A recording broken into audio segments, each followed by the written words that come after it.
Depuis quelques semaines, ou même quelques mois, on voit une effervescence de comptes qui se créent pour parler de la lecture, pour parler du livre. Et en soi, c'est une excellente nouvelle, puisque ça montre que le livre s'est, comme on dit, démocratisé. Il n'est plus réservé à une certaine élite de personnes qui recherchent le savoir, mais vraiment tout le monde cherche à comprendre sa religion, tout le monde cherche à s'instruire, tout le monde cherche à acquérir des livres et maintenant même à en parler.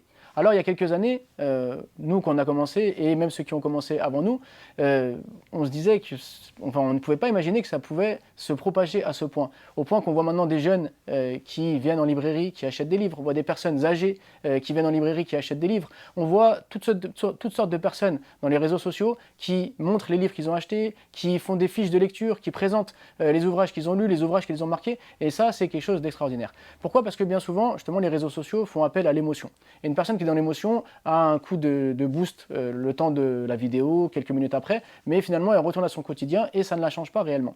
Alors que le livre, il fait appel, lui, au contraire, à la réflexion. Et la réflexion va faire qu'on va devoir méditer, réfléchir, comprendre, et donc on va changer réellement. Alors le livre, c'est vraiment l'outil du changement, c'est l'outil de la renaissance, c'est l'outil de l'amélioration, et c'est avec ça qu'une personne se construit. Donc le fait que le livre rentre maintenant dans tous les foyers, que chaque personne aime lire, aime parler de ce qu'il lit, c'est vraiment un signe d'amélioration, un signe d'éveil et je pense un signe de renaissance.